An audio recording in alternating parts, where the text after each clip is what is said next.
Hi everyone, this is Valerie from Careddi Technology. Behind me is our 20-liter model supercritical carbon dioxide extraction system. Let me introduce to you one by one. From left to right, the first thing catches our eyes are the carbon dioxide cylinders. It provides constant CO2 supply for the system through these pipes. Next, the chiller. It turns the CO2 from gas to liquid. You can monitor the cooling effect by the high-pressure gauge and the low-pressure gauge. After that, the liquid CO2 is pumped into the system by this machine. We call it the main pump. Last but the most important part is the main operation machine. And up the stairs we'll see two extractors. Each capacity is 10 liter. This is where we put the raw material. It can work together or individually. To improve the extractor performance, we also equipped with multiple seal rings and filter plates. Open this plate nearby, we can see the two separators.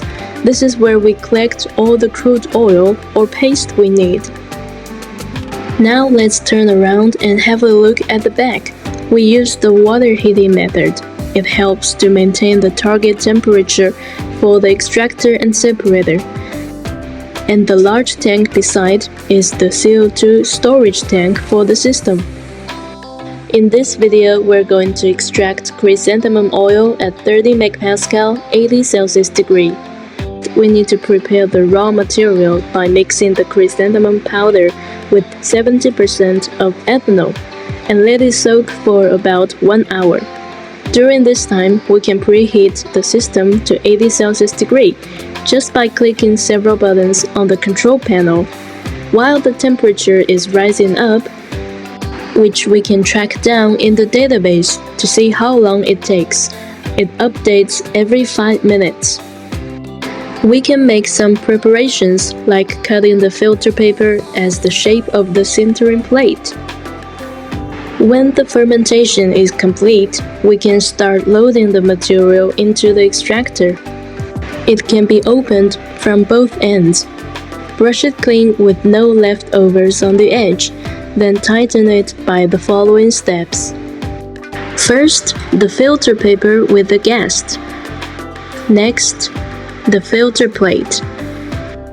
Then, the sintering plate on top, covered with the seal ring. Last, screw the lid on, tighten it with our special handle. Now it's ready to lift into the extraction vessel. And there's more sealing steps awaiting us because the extraction is carried out under high pressure.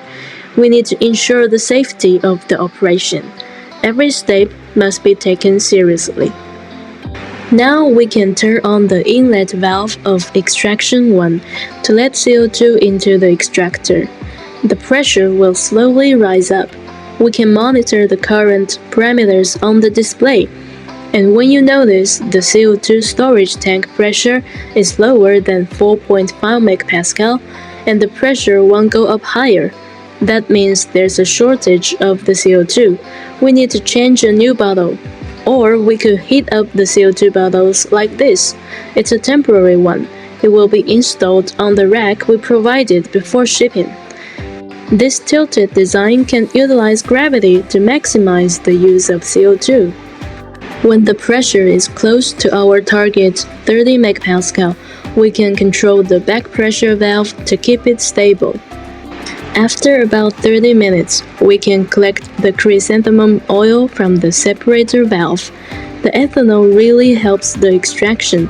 We can easily collect a whole bottle of oil in a very short time with a strong natural chrysanthemum smell.